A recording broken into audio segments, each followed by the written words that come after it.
I'm going to call the meeting to order. The first thing we need to do is take actions on the minutes from our last meeting in January. Make a motion to accept the minutes as presented. Second. Any discussion? Okay, all in favor? Aye. Aye. And those were minutes without recording, right? Yeah, yeah. They were good. Good Yeah, they were Okay, good. okay. You would not want to watch that recording again. No. Hi, Rich. We just voted on the minutes. Didn't have any changes to the minutes, did you? No. Okay. All right, so next on the agenda, we have a couple of special guests. We have Andrew Madden, who's the Western District Supervisor from Mass Fish and Wildlife. Maybe you know some of the people up here. And then Andrew invited Karen Caljow, is that right? Okay. Karen, tell us what you do. I'm the prescribed fire manager for Mass Wildlife. I'm in the natural heritage and endangered species section, but I work on properties statewide and help manage the fire program. I have a special interest in Kampoosa. I was one of the first individuals who did surveys out there in the 1980s, actually. So I'm an old timer, but very interested, along with our other staff who have been working on restoration of the property. And you may have met Alex Entrep, who is our prescribed fire project leader. He and I have been talking to various members of the Conservation Committee as well as the fire department about prescribed fire in the general area, but we recognize we have to get some other restoration activities in place. So I'm here to just kind of listen or answer any questions regarding some of the resources. So thank you for inviting me. We appreciate that you both joined us. So we've been in existence for a year and a half, right? Is that long? Yeah, a year and a half. We're different than the old committee that you're familiar with. I don't know how familiar you are with the old committee. Okay, because really we're just a Stockbridge, yes, Stockbridge Town Committee. In the past, all the different stakeholders were part of like a much bigger committee, including the town of Lee. So we don't have that same vast reach, I would say, that the last committee had, but we do have some money that was set aside by the town to do a hydrology study. And so one of the things we're trying to figure out is what type of hydrology study should we do? Who would be our partner in that type of hydrology study, et cetera. So that's one thing. I just want to put that bee in your bonnet. We know that Smith College has been out there surveying. We know about the several studies on road salts and that certain invasive species really like the salt, seem to thrive with the extra chlorine or whatever it is in the water. So we know we have that issue. And I think that we've been most interested in invasive species, plants in particular, and how, we don't really know who's been doing what in there. And there's so many organizations, both, Commonwealth, Mass DOT, Tenneco Gas Pipeline, plus, environmentally leaning state organizations, plus nonprofits, et cetera, et cetera. So as you know, it's a complicated, group of people. So what we're trying to figure out is what you guys think would make sense for where we should focus our efforts. Like I said, we have that money put aside for hydrology study. We wouldn't personally be doing the study, so we would have to find a partner to help us with that. We know that there was a management plan that was created in 1999. That hasn't been touched since then, but the issues that were raised in that original management plan are probably still in existence. So this is just sort of a rambling way of saying that we're trying to engage different people and just like peel back the onion on what has been going on there. where should we focus our efforts? What do we do with that funding? How do we get more funding for other things? And then what are the right partnerships for us? Yeah, so if you want, I mean, maybe it makes sense for me to kind of talk a little bit about what we have going on there. And then keep it in mind what you're talking about, the hydrology study. Yeah. But, you know, I think it's really nice to be talking about Kampoosa again, you know, with a broader group. It's a really important area for us. We recognize it as one of the most ecologically important areas in the state. And so even though it's been a little bit quiet in recent years, we have been doing a lot of things, which I think are going to be starting to come up to the forefront again. So I guess to back up a little bit, so you know who, you know, Karen works for Mass Wildlife and I do too. So I'm the guy in the regional supervisor for this area. And so I'm more on the operations side of Mass Wildlife. And so we own the property there, as you know, at Kampoosa. So we have an interest there as property owners. Some of that management of the property falls to me and my group in my office. But we're also a small agency, and so we work closely with Karen, who's in the Heritage Program, and all our restoration ecologists, which we have some pretty good ones. So we have a stake as a fee owner of property. We also, of course, have involvement from a regulatory standpoint because of all the rare and endangered species in there. So MISA regulations fall under us at Mass Wildlife also. So we have some different sections within the agency, but we all try to work very closely together. So yeah, that's a few of the things that we kind of have in the works right now. We're working on, as you may know, we got an NRD grant, Natural Resource Damage Grant from the Housatonic to work on some calcareous fens and those kinds of habitats. And so we have currently a request for response for some invasive treatment at Kampoosa, which at some point we'll keep moving down the line, but that's in the works now.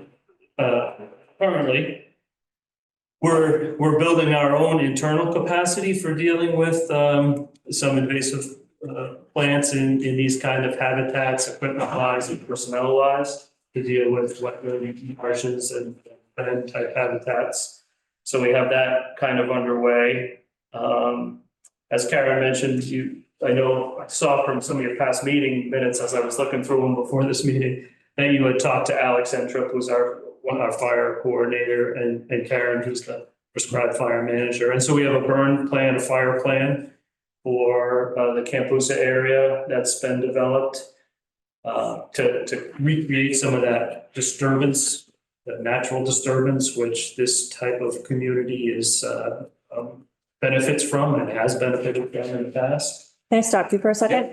We actually didn't speak to Alex. Alex had met with the fire chief and the Marion Fathers. Okay. And Father- broker and me. Okay. Oh, you guys were there. Okay. But it wasn't this committee. Fair enough. So we have that going on. You mentioned some of the work that we have with Smith College is doing some of the hydrology work and some of the water quality work in cooperation with Mass Wildlife. So that's been underway.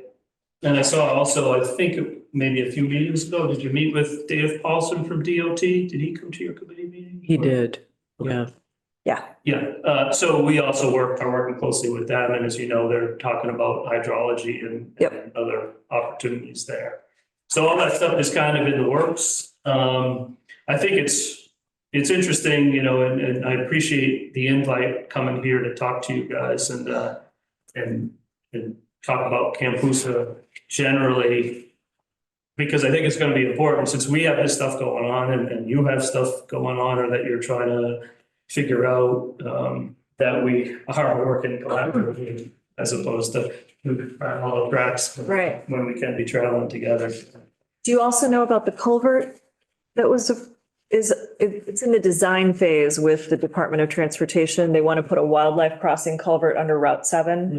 Yeah. Yeah, okay. Yep, so. I know that's not your project, but I just wanted to know if you. No, but we are involved with that, and we're also involved with some of the beaver management stuff now. As you know, we have those beaver deceivers downstream of Route 7, helping to control that, because the water level there, as you all probably know, has been pretty high for a while, and that is one of our concerns is the hydrology there and figuring out how to manage that. So do you have monitors actually, like physical things measuring the height of the water or anything like that? You know, I think there were water level just physical sticks in there, Floats or- but oh, I don't know if anybody's really tracking the water level right now. If Karen knows, she can speak up. I can, yeah, let me see if I'm not on mute, good. At a couple of the stations where there are water quality monitoring, there are water level measurements of the height, but it's not extensive throughout, and it would be really nice to get the hydrologic water level monitoring in place with each of the water quality stations. That's somewhat hard to do, but I think we could do that. And then some other key locations. When we had the May study, the vegetation study that was done in 2017, that was a great report on the ecology of the fen. She put in some ad hoc water level monitoring stations. And I think we would want to, as a group, decide how to continue that and the best way to set those up, because I think that hydrology and the water levels are really critical to our sustaining the fen into the future, and it will help us with the invasive species control as well. So we're, however, we can team together and coordinate those efforts would be great, and work with DOT. They're another, they're another potential funding source, USGS, and sort of combining our resources would be wonderful. Did Dave Paulson give you the location of the stations for water quality monitoring? Did you see No. that now? No, I was just going to ask you, how many stations are they? Do we know where they are? Yeah, let me, Something we can get to. if you want to share, if you let me share the screen, I'll just pop this up for you so that you can see it. How would I let her share? Screen share at the bottom. I mean, I have to share my screen. Are you a but- host? No, I just always log on as a. So you're not a extra- host? Yeah, Yeah, that no. might be hard to Might do be that. tough, because it's a public meeting, it might be tough to do that. We can do it in Yeah, but we can- conservation. It can be done. Okay. Conservation, we can. And we don't have to do anything. I think only you have to do something. You can just share your screen. Yeah, do you not It's have, telling me that it's disabled, so Just make you I host. can Oh. try. so then, Now you go to participants. I have a question. Yep. You mentioned that Mass Wildlife owns Kampoosa. I don't. invite, that's invite? Town of Just Stockbridge click on the does. link. Mass Wildlife Yeah. owns Agawam. Oh, Well, we own the land, we own You're a host now, so if you. about, if you take the whole Kampoosa area there. Put in Mass Wayne, Wildlife owns, remove report. Probably 40-50%. Click on more. Around the outside, because the deed to the town of Kampoosa itself from the Marian Fathers is specific allow to the town. participants. to Right, so search. Okay, the two I'm just- owners are yeah. Mass Wildlife, Marian Fathers. Okay. And TNC. TNC. Yeah, TNC owns some too. Well, Marian Fathers not so much anymore because the Yeah. town owns or holds the Go conservation. back over her. Yeah. All right. But the I other was piece, just- the other owner. Go back over here? No, her. Okay, all right. What the acreage is? Do you Yeah, know what that is? Curious. Is there a map of how that all Yeah. fits together? Because I'd be interested in seeing that. Yeah, This more? Yeah. probably pull it up real quick, actually. Stop video. I think I've looked at it on the GIS maps. Yeah. But I just can't remember, Yeah, I just have a copy of the deed, so I was. No. Yeah. You can't share now? Yeah, you're not able to share now, Karen? Yeah, that's okay. It's not letting me do it, but it's probably because I'm not the host, but I'll send it to you and, it just basically outlines the stations. There are 1, 2, 3, 4, 5, 6, 7 monitoring stations for water quality that were established with Smith College. And there were water level assessments at some of those. And when the May study was done, there were also some hydrologic So this is the studies done grandfathers too. here. So That's Mass Wildlife, Ah, all okay. this stuff along there, up to the brook. Yeah, that's, This is what, yeah, okay. Louise had sent that to us a couple Yeah. weeks ago. Our last one. So Rich, Like that. Rich, would it work? Because I can connect to the network directly because I have a town password. Could we somehow get a share screen I that think what's way? happening is that our previous meeting had an interruption Ah, yes. and I got locked down because it says screen sharing is not permitted in this Oh, meeting. okay. Well, that's So- just as well, actually. All right, so I'm gonna follow up with Michael on that. Okay. Sorry. So you said there was a request for invasive treatment?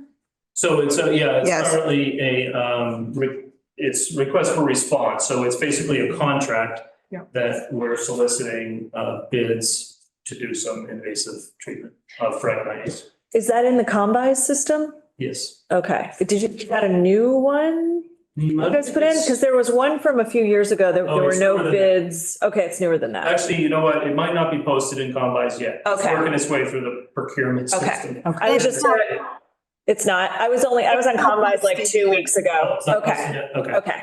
okay. So that's in development. I guess I should say it's in development then. Okay. At this point. But it hasn't come to Concom, the new one. Yeah, no, probably, well, I don't know about that actually, but no, probably not because it wouldn't, it probably wouldn't come to the Conservation Commission until, well, I don't know. That's a good question. I'll have to follow up on that, Sally. I don't know. Because the first ones went through A few years. through the Yeah. process, Yeah, yeah, right. and we weren't happy with it, with Those are the the ones- Agawam one. There were no bids for them, so that Right. never happened. Right. It's at least that's what the Combis system looked like. There were no Yeah, that was my submissions. understanding, too. And then the pandemic and blah, blah, Yeah. blah. Yeah. And just so I'm I can clear, follow up on that, but go and ahead. that's separate than the fire. Separate than fire, yes. Yep. Oh, yeah. We're really not ready for fire for a year or two, I think. So, but would be more than welcome to come to a meeting and present to the group and discuss what we talked about in the field. Anytime, that would be great. Great. The previous filing that came to the Conservation Commission that we ended up having it be superseded did include fire at Agawam, but not at Kampoosa.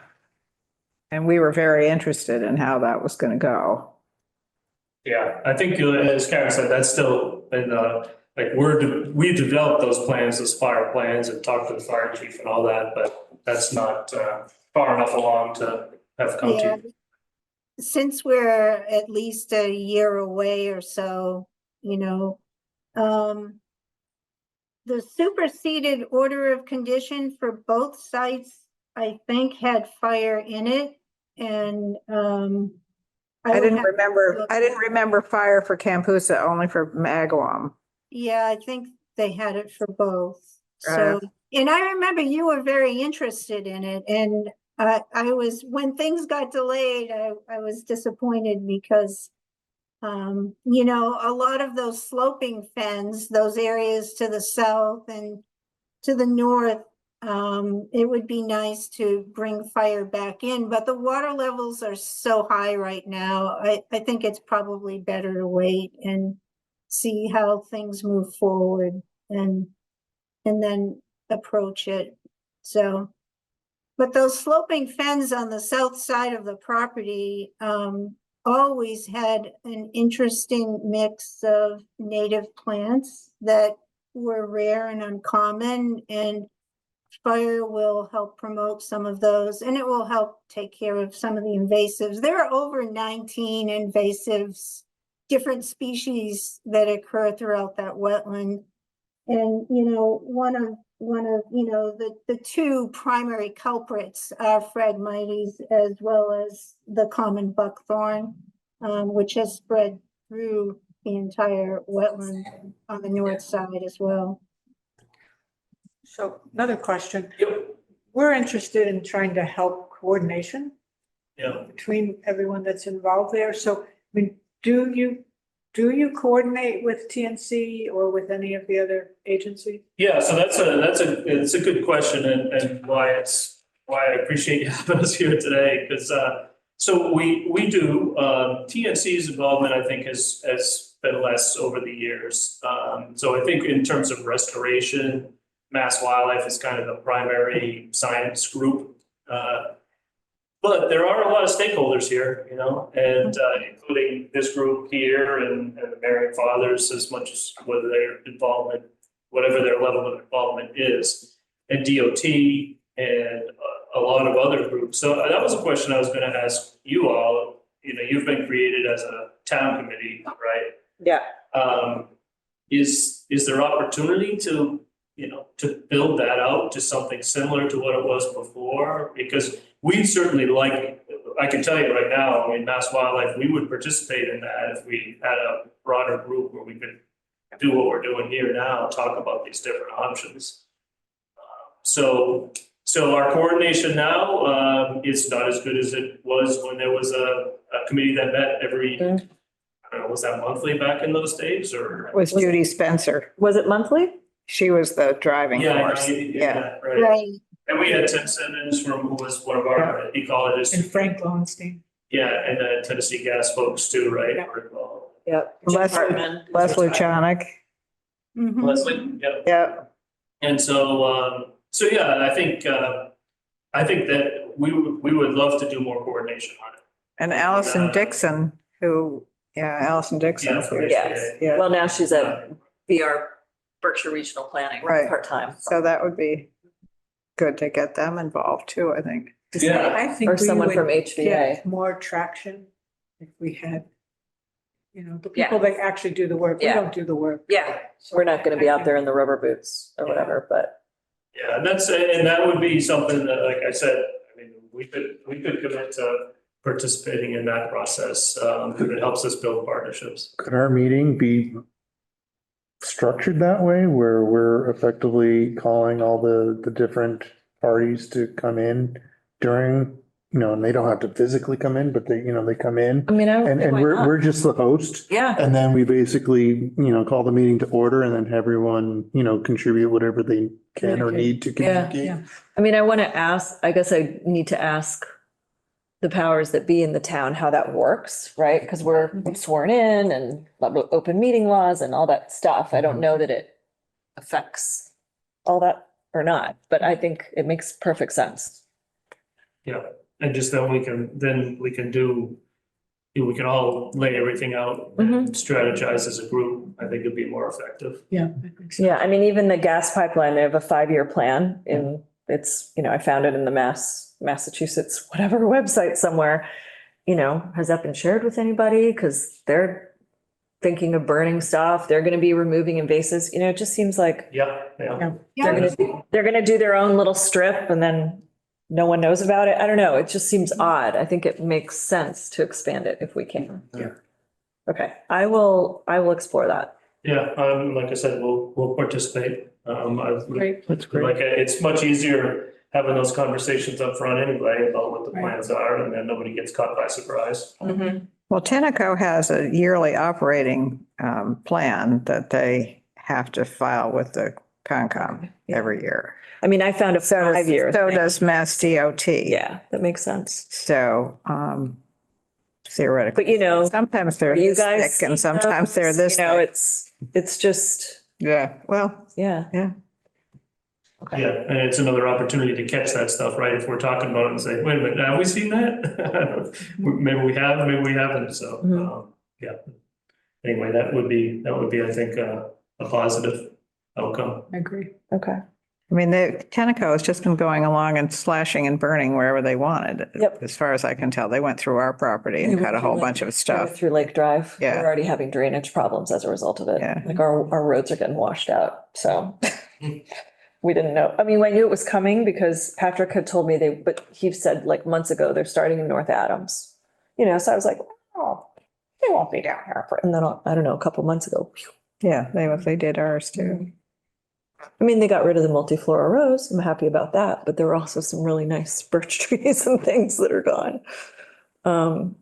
Okay, so anything else that you can think of that, you know, pointing us in a certain direction or somebody we should be reaching out to talk to them or? Well, I think we can talk about it, Karen and I and some of the other staff. So you have money specifically for hydrology? Yeah, I think it's 25. I thought it was 50. It's 50,000, Is okay, that $50,000. It's town money. Yeah, it was put aside at the town meeting 2 years ago. Yeah. So it's almost been 2 years. And at the time, this committee didn't exist. Yep. And I don't think we really know the origin of how that money was put aside, but it was it just said hydrology study in Kampoosa. I think Jess Toro had suggested to the town, do a hydrology study, and it was Right. voted on at town meeting to put the money aside and. She said Patrick suggested it, so Well, it's a hot fair, potato. but Yeah, but we it's have It's a it. need. I mean, We it's- have it, it's so- It's a need, but we Yeah. should definitely try to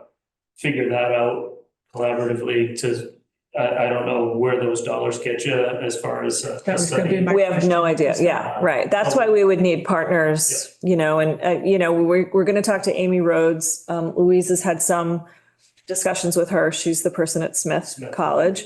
So, you know, she may have some thoughts as well. So I think that when we have a discussion with Amy, I think we want to be looking at the wetland complex as a whole. And we need to look at the inputs, we need to look at the groundwater recharge. We're mostly looking at this, you know, what we see in the surface water and how the water levels are changing. But this is a calcareous wetland and it relies on, you know, those elements within the water and the soil in order to sustain the species that are there. And so the salt concentrations are important, but that would be good to have that larger discussion, involve DOT in those discussions, see what they bring to the table, because they do have monies for restoration, and Mass Wildlife can contribute to some of that. I can't say how much or when, but that's also really important. You know, this is the premier basin fen within southern New England, and it's surrounded by roads. And so it has a lot of influences that it doesn't, those natural processes that were there in the past are changing all the time. The other thing, I think I was wondering how long will that funding source be there? Like, is there a critical timeline on when you have to expend it? No, it's in it. I asked that. It was one of the first things I asked when this committee was formed. I was wondering if there was an expiration date. There is not. It's put aside and it's designated specifically for that. Well, that is helpful. I mean, Yeah. because we could maybe get it right, yeah. Yeah, but again, I mean, how far will that go? We don't even know. So, Karen, back to your mention of the salt on the roads. I'm skipping to an agenda item that I have further down, but I stopped at the regional DOT office in Lenox and got the name of a gentleman who I spoke to named Stephen Webster. He's the district engineer for snow and ice. And because from what we understood, there used to be an agreement to use less salt or maybe a different type of salt or something when driving on Route 7 or East Street at one time. He's been in this role for 5 years and he didn't know anything about any adjustments. He said, as far as he knows, it's just business as usual. They're treating that part of the road like they always have been. And suggested that he wasn't the person to be able to make any agreements as such. and that I needed to reach out to the person who's in charge of that office. So I'm gonna, I think we need to write a letter. Maybe it's an official letter. Maybe I run it through. Francesca. Yeah, exactly. That's who it is. That's Um, great.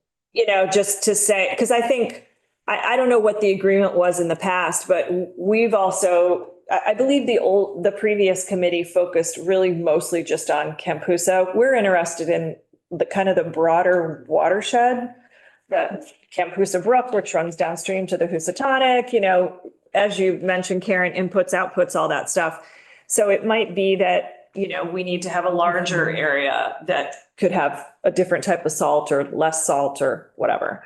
I read somewhere that there were, you know, that if you drive along there, they have signs that say low salt area. And I read something, and I can't remember exactly what it was, about how they couldn't do low salt in that area, and I did not Something having to do understand with why. Elevation. Yeah. That's what I- Arthur was like. He says he remembers something having to do with elevation. So I was curious if anybody saw any documents, so I can like just see what we've done before, but I think writing a letter to her would make sense. But there are communities in Colorado, which I would say are probably higher than we are, where they don't use salt. They use Yeah. cinders and things, which would create silt of some kind, but at least it State of would be Wyoming. salt. Salt. No, I mean, I grew up in Wyoming. We don't use salt. Yeah. Yeah. And I live in, you know, my dad lives in New Mexico. They use Yeah. cinders. I'm jumping ahead, but I've had a bit of a rabbit hole situation. I have a friend who works at the department, at the highway department for national, like the Federal Highway Administration, and said that he sent me a lot of articles about beet juice and pickle juice and beer brine and cheese brine and many other municipalities and even some states and counties that have been using alternatives to salt, but they still have to use a little bit of salt. So there are other options out there, you know, whether we become the test case for that, I don't know. But there's also magnesium chloride and calcium chloride. I mean, I have so many notes on this because I read a million articles over the weekend. Salt heavy states. but- Potassium acetate. I mean, there's magnesium acetate, lots of different things. I don't remember anything from, in the past Okay. about that, but that does, I wouldn't necessarily know that, but I don't recall anything Okay. like that. I asked about But they whether they have were- GPS and he said, we don't Yeah. have like, Just mentioned something about that. he but I- said he didn't know what I was talking about. Now, when the Concom regulates the railroad, they have markers that they put along the rail line where they stop with the herbicides. So it can be done, and they certainly have the technology to do it, when they're going along, well, I don't know about the guys riding the Sanders, but, you know, theoretically, there could be a process by which they would say, okay, this is a low salt area, or this is you got to use something else area. Yeah. Area. But do we know what pickle brine would do? No. It also has salt in it. I mean, you know, Wisconsin's using cheese brine because they've got it, and cheese Looks like brine is road salty kill. water with a little bit of stuff in it. It's a little sticky, but you know, the reason they like beet juice is it's sticky, so it stays where it is. It doesn't travel down hills as much. And it's also a color, it's brownish, so they know where they've already put it and where they haven't put it. And it has, it can melt at 20 degrees. So it's got a higher melting point. So it's more effective, but it still has to be mixed with a little bit of salt. You did learn a lot. Oh, yeah. I have so much information. And there's pros and cons. But DC uses beet juice, all of Washington DC. There's a lot of parts of Virginia that use beet juice as well. So it's a pinko state. It's kind of brownish. Yeah, I know. Pinko State, lovely. Okay. Karen, were you trying to say something there? I was, I think that it would be good to talk to Dr. Rhodes because the last conversation I remember with her when she finished her work was to discuss alternatives and decide if, you know, because there's no way you can baffle or filter salt. It, you know, it goes through most of those mediums, even if we were to put some sort of baffling system north of the wetland.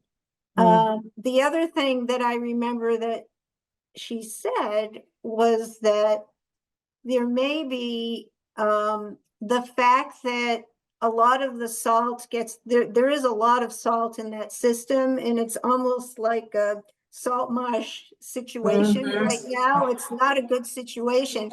But she said, making sure that the flow within Kampoosa Brook is continuous and not blocked is really important because it filters the salt out of the system.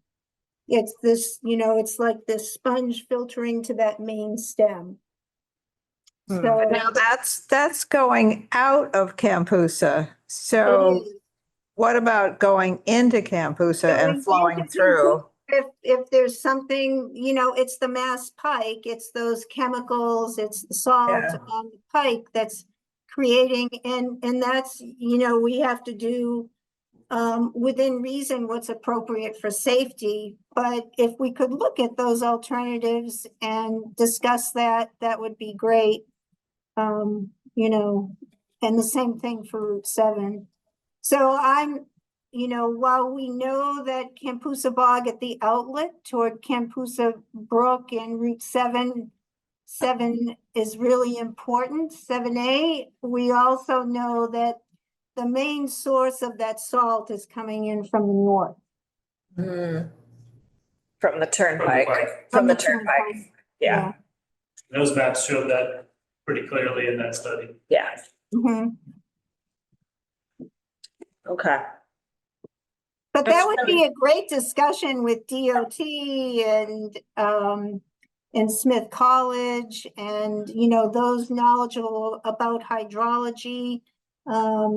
Even, I know USGS, it costs a lot of money to do a long-term USGS project, but maybe we can get some advice and, see where we go from here with groundwater and, surface water inputs. So you're saying that it would be, I mean, we have to speak to Dr. Rhodes ourselves, but to get Dr. Rhodes, DOT, and you guys together to talk about just the salt in general, I guess, Or hydrology. or hydrology. Hydrology, yeah, and how Hydrology. they're both, how they both interact. Okay. I do just want to mention beet juice seems like the most promising, or not the most promising, the most commonly used alternative out there. At least they use it a lot in Canada, which is a lot more snow and ice than what we get here. The negative part of it is that when it flows into groundwater, it can cause bacteria to grow, which eats the oxygen in the water, which then affects the oxygen levels. Increase your oxygen demand, Yeah, so there are That's usually the case. pros with and any of those, cons. any of those, nutrient-rich. Yep. Biological, Yeah, and that has its own set of issues. Of course. Yeah. Choking out the fish now instead. Mm. So, okay. Thank you so much to you both. You have my contact information. So I guess if anything else comes up, you know how to reach me. And then Karen, you're going to try to send us what you wanted to screen share, right? I will definitely do that. Okay. In the list of invasives and the other materials as well. Yeah, we have that study from the vegetation study from 2017. We have that. Okay, so you have the Yeah. base study. That's Yeah. great. Yeah. Okay. I have a question about the beet juice choking out the oxygen. The Kampoosa Brook, for the most part, runs pretty fast and free. Is that something that's mitigated by a fast running stream, or is it? yeah, I mean, if you have a fast moving stream like that, the oxygen levels in that stream are higher, better for supporting aquatic life. So yeah, there's less demand if the stuff is moving through. It's when it's in the water that's not moving as much where you start to see that oxygen. So it would settle in the bog and it would potentially affect what's in the bog because it's not moving fast through the bog. But once it got into Kampoosa Brook, it would be okay, because then it would go to the Housatonic. And Well, yeah, I mean, Housatonic runs pretty fast through there. yeah, it depends, it all depends on volume. But yeah, That's right. if it's going into that bigger system, whether it's the Housatonic or the faster moving part of the stream, it's likely to have less effect because it's not staying there and it's not creating that oxygen demand. So, but when it's in a water that's not moving as much, then yeah, things are sucking up the oxygen in there. So what's happened over time is that the culverts have increased on that north side, the drainage. So, actually looking at the reports and seeing where those culverts are and how and if we can have an influence on that, I think is important.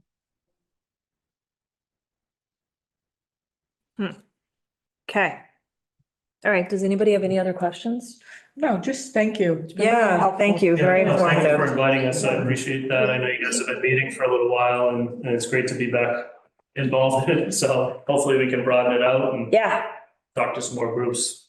okay. Will you keep us informed, conservation, and I guess this group as well, when you do start to do a burn? Oh. I'm really so interested in seeing how that works. Oh, Oh, you yeah. mean, we're at a separate location? Yeah, anywhere in the around here. Literally seeing how it We works. did. That's what I'm interested So we in. did one, we actually we didn't do any in Berkshire County. But the previous year we did one up at Fairfield Brook in Richmond. You might have seen that field. You drive by right on Swamp Road. Oh, And then yeah, we did sure. one down in Egremont, in that calcareous fen.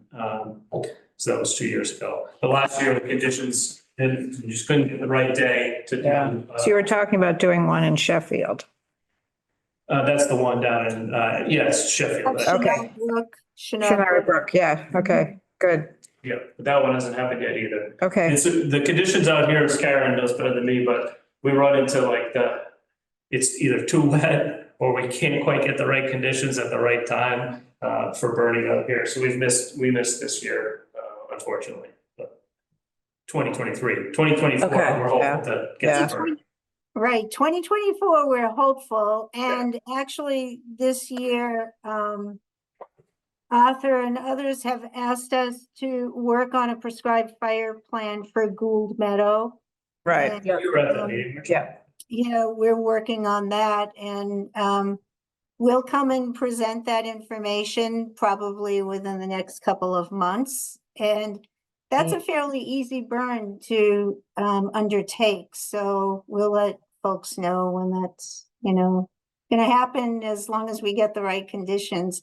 This has been pretty good in Central and Connecticut Valley. We don't have that much snow right now, so we are getting some prescribed fire done. And we'll see how the spring progresses. Well, it's all going out here too, Karen, just so you know. yeah, there's nothing here. Gould Meadows is totally open. That's good. All right, thank you both. Yeah. Thank you. Okay. Appreciate it. Well, Excellent. You. Take care. Bye, Karen. Okay, so next we had Nancy Putnam had sent an email to you. I had reached out to Nancy because I forget who was here that suggested her contact. Maybe her from Oleander DCR. or one of those Might have people. been. Yeah. And it took her a while to get back, but she did respond. And she had a list of possible contacts, and I wanted to bring them here because some of these people we have already reached out to. Yep. Some I wasn't sure we needed to reach out to, so I wanted feedback from people if you had seen the email. Pull up that email. Do you mind if I sit and wait? No, feel free. At all. Sure. We love In having case this. anything else comes up. Open meeting. So I can read what she said. I asked her specifically about grants, and she said she has not applied for grants in her role. She is willing to come and talk to us, which would be good. She asked about Fish and Wildlife and the trustees. She suggested Ally from Natural Heritage, Julie Richburg from trustees, who we reached out to early, right? That doesn't We sound did, familiar to me. she did the salt study. Oh, Oh. Julie I don't know, Richford did? Yeah. she why did. is there? In the all ages ago? 90s, right? Oh, ages Yeah, ago. 90s, Okay. yeah. Okay. But I mean, we can reach out to her again. Says they both have extensive experience with invasive control and they're landowners for portions of the ACEC. Right, and HESP and trustees, right. And she also suggested Berkshire Regional Planning and BNRC. Rich, did you talk to BNRC? Doug Brown, she says. Yeah, Yeah. Doug gave me all the files Right, Yeah. okay. But are they still actively involved? with Kampoosa. They own it, They own chunk of the some, land yeah, up there. they do. But are they doing it? I mean, so it'd be good to get. I They think, doing I think anything? they've kind of, based on what I could see, it's like, absent of the activity that we had from the previous committee, there's just been like, they've been sort of focused, hyper-focused on what they're doing, but they haven't done anything substantive that I could tell. I mean, when I don't know them personally, but I've gone to some fundraisers and stuff like that, and I feel like they tend to make trails and, public access stuff and don't Yeah, know I that mean, they're they- gonna do that in Kampoosa. We They're don't they're really not want them doing to. that there, no, but they do a lot more than just trails and stuff like that. So I mean, they've been focusing on a number of other priorities just because, well, I don't want to get into speaking out of line here. Land, right, okay, yeah, sure. This is a public meeting. Yeah. But land acquisition and then I guess in, But they're not doing exclusively that for the purposes of creating trails and stuff. So they've been involved, like right now, their big thing is agriculture. So. Oh, that's true, Land yeah. acquisitions for the purpose of maintain. providing farmlands, Mhm. and Affordable farm. kind of like what they're doing down in South County, where they're getting the land trusts, are getting the lands and then they're leasing the land to farmers for like $1. Mhm. So that's like what Right. they've been focusing on. Mm. So, I guess they've gotten a couple that are really interested too in doing the farming down there. So from this list, are there more people we should be reaching out to? If I could make a, Heritage? I don't want Yeah. to step out of order Oh, of your please meeting, do. if I could make a Please. suggestion. Yep. Nancy mentioned Ally Yeah. from Heritage Program. I think Karen is probably your best contact here Okay. because she's been so involved and they're both in the same program. So That's, I think Karen's Fine. probably the best one for the committee okay. from the Heritage Program. Anybody else that I mentioned that you think would be good for us to include? I mean, she said she's been working with the town of Mount Washington to develop a townwide invasive management project on conservation lands there, and BRPC and BNRC have both been involved. There was something in the Berkshire Edge about that. Yeah, that was initiated primarily by the town. We're involved in that one too, and Nature Conservancy as well. Mm. So they seem to be getting some momentum there. It's a little bit more complicated or Kampoosa is a little bit more complicated than that. They're trying to do, some roadside work and taking care of some invasives throughout the town in less complicated systems than Kampoosa. Trustees of reservations, That's what she says, yeah. because they own Thought she had They own from the trustees. what used to be the Hill Water Company, which is up past us. On I think. Rattlesnake? Yeah, I think. The trustees do? I think so. Jack Fitzpatrick bought the Hill Water Company when it was deemed that it was no longer practical. So he bought the property, which has a cistern and Mhm.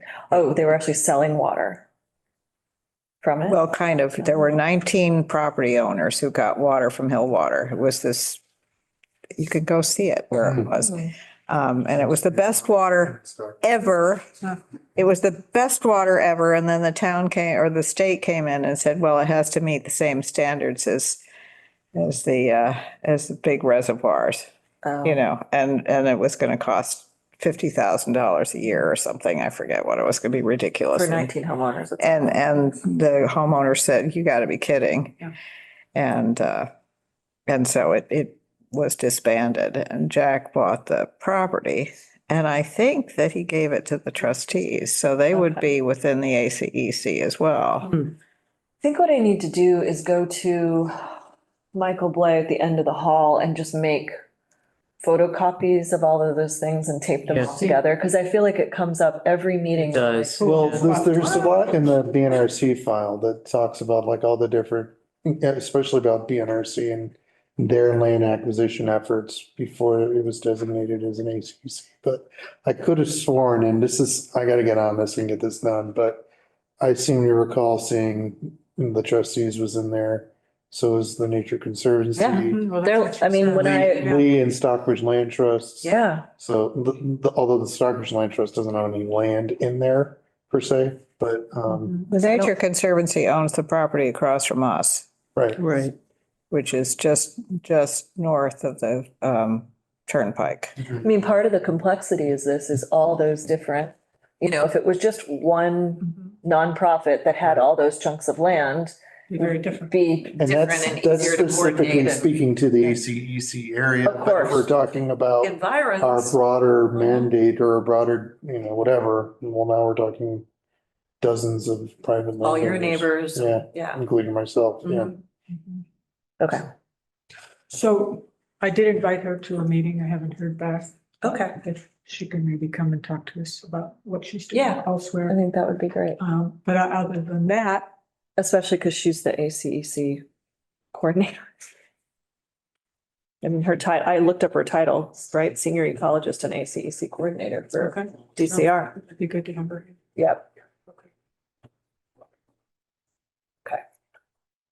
So we really don't have any to-dos from this, except maybe trustees. Right? Is that the only one? I don't remember talking to Julie Richmond. And maybe it was just that Jess had suggested Okay, I reading her don't, paper. I mean, you've been writing the minutes. Does that sound familiar? No, it doesn't. It Yeah. doesn't. I think just linked us to Sounds familiar to me. papers, documents, but not This committee? person. No. We No, I talked too know, much. but maybe it was from before. I'm happy to reach out to her. Okay, why don't you? Because I don't think we've We haven't. talked to anybody from trustees. Okay.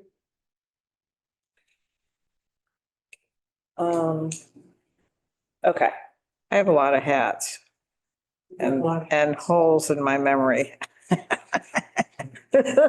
And sometimes things don't necessarily come together the way. Yeah, exactly. So many things happen in this room. How do you remember which meeting you were in? Yeah. Okay, so then. That too. Next, I had the update on the salt application on East Street Route 7. So back to what I was saying before, I think we need to write a letter to Francesca. I will talk to Mike Canales about this because if it's an official something, I don't know. I just want to ask him what the right way is to proceed. My initial request is just, can we get together and talk about it? Not so much like dictating, hey, at mile marker 19, we want you to da-da-da-da. But I think worth a conversation. Maybe she's been there longer than the gentleman I spoke to and she'll know what I'm talking about. It's been there for a really long time. Okay, Is that's all I can good. say, because her name has come up on applications from Mass DOT for a really long time. Okay, great. Okay, I couldn't tell you how long. She's definitely been there to Kampoosa before. Yeah, Yeah, I Yeah. remember meeting with her there one time. yeah, Too long. yeah. Francesca Hemming. Can we jump back to you for just a second? And just because one of the other things we've been trying to do is compile all the, not just the people, the agencies, but all the information. So think about that also. We're like in the process of doing that and we may be able to store it in the library, town library electronically, but it's another instance of everybody has a piece. And, if you get a UMass student that wants to study the bog, it'd be nice, then it'd be nice to have everything together that they could really look at. So, because so much of it was pre-digital era too, so it's like hard copies. Yeah, we have some pretty big files. And Little A lot of- newspaper things. there's a My mother kept files in a lot of- newspaper clippings. There's a few of those in the BNRC. That's a nice photo. like old Eagle articles. Right. Yeah. And in the library. Yeah. Well, my mother kept these. So I have her handwriting with the date because that was my mother. She was a librarian, so all, Oh, all that kind of stuff was, naturally. yeah. Let me just see from my notes on pickle brine and things if there was anything else I wanted to tell you guys. All right, the things that I found for options to salt that regular old salt that are used in the US or Canada are beet juice, which is Canada, Washington DC, and many counties in Virginia, counties and municipalities. Calcium chloride, which is another type of salt. It eats metal and concrete and also causes tree damage. And once it's in water, it can't be extracted. It doesn't sound like Not- a good alternative. Yeah, good. Well, the thing is, I don't even know which, I should have actually asked that guy when I talked to him. I don't even know what kind of salt they're They're using, using. you know? I was gonna say, there's something like that, because I have aluminum siding on my house and it's, the front of our house is eaten away. Really? And it's all from the salt, Mhm. so. Magnesium acetate, I don't have much info about that. Cheese brine, which is used in Wisconsin, it doesn't freeze until it's 21 below zero. So it's really a great thing, What but was it's that? quite stinky. Cheese Cheese brine. Oh. They use it in Wisconsin because they have it around. Potassium acetate is not corrosive. It's biodegradable. It keeps working, but it leaves oxygen levels in the water, lowers the oxygen levels in the water, which harms aquatic life. And it doesn't freeze until 75 below zero. I Wow. found a National Geographic article on that. Pickle brine, which is used all over New Jersey. It reduces the amount of chlorine, does not bond with concrete, works until 6 below zero. But they do have to like pre-wet it, I guess, in order to use it. I don't know. Then there's sodium chloride, which is only effective at 15 degrees. So that probably wouldn't be appropriate for us here. It does harm vegetation and aquatic life, rust cars, metals, and concrete. And then beer brine. I don't know much about beer brine, but it's used in like the Midwest where they make beer, I guess. Usually there's no brine in beer, but I know, I don't know what beer brine it is, would not be appealing, yeah. but it must have some salt in it as well. So Must be salted beer.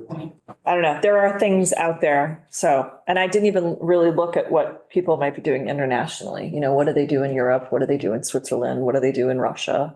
Maybe we don't want to do what they do in Russia, but I don't you know, think we do. right, vodka off roads.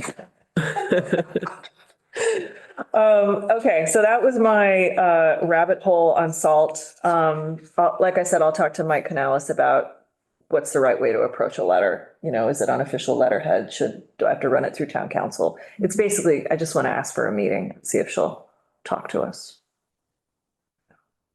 Okay, hydrology study funding. You wanted me to just keep that up, one of you guys, just wanted me to keep it so on we the don't agenda so we it. don't Yeah, forget, just so we don't right? forget it. Yeah. And Does anybody have anything else? Oh, Amy Rhodes, I originally had that on here. I haven't contacted her yet. I dropped it off. From the last meeting, I didn't realize I was supposed to contact her, so I'm gonna reach out and see if she'll come to a meeting. She probably doesn't know that we have any funding. You know, we can tell her about the things we learned here and go from there. Yeah, and the possibility of a conversation with DOT, which would be Group conversation would be really, great. really great. Okay. Mm. Anybody have anything else? Mass DOT has a environmental engineer. Specifically, that's what that person does. Do you know who that is? I can't remember. They have a whole environmental section, but I don't know if they have a regional environmental engineer. We work closely with their wildlife and ecological section, Meet our staff. but I don't know. Corey Beckwith, wetlands analyst, environmental services. I mean, I just searched Mass DOT, I don't think that was it. Mass DOT's environmental staff, and then they've got that person, and then they've got all I these think other it was a people, man. environmental analyst, wildlife endangered species coordinator, environmental program engineer. I don't know. It was one of those, I mean, maybe he's not there and this person isn't there anymore. I remember it was a man and it was something that we you know, every time they come into conservation with their yearly operating plan, we always say, so when are you going to stop using herbicides on your rights of way? And they look at us like deer in headlights and go, yeah, no. And, but, You can find the name. yeah, I'll see if I can dig it out somewhere. Anybody have anything else? Yeah, well, I wanted to just say our next meeting, March 18th, April 22nd, I'm not going to be here. I am in a different time zone and a place that does not have Wi-Fi. So I will not be able to call in. So I guess we'll decide in our March meeting what we're doing about April. Then when we come to May, third Monday of the month is our town meeting. Fourth Monday of the month is Memorial Day. So there's only 4 Mondays in What May. time does the town meeting start? 6, It goes till midnight, yeah. yeah. I think it's, it might actually be at 7, but I think it's at 6. I think it's at 6, yeah. Yeah. I mean, could we do an hour-long meeting? I don't, that's fine with Or a me. 45-minute meeting? Yeah, Sure, okay. why not? Yeah, okay. Make it 7 hours. All right, so all right, so then that's 5:20 will be our May meeting. Okey-doke. 5 PM. Okay. All right, if there's nothing else, I'm gonna adjourn the meeting. Okay, Okay. make a motion to adjourn the meeting. Oh, I can, that's the only motion I'm allowed to make? No, I think No. you can't make. I think I Then- can't then I'll make it. second it. Now Oh, can you say- just made it. And now you I can made say it. all in favor. You can say one. All in favor? Aye. Aye. Okay. Thank you all. Nice to Thanks, see you. Andrew. Thanks so much. And Andrew.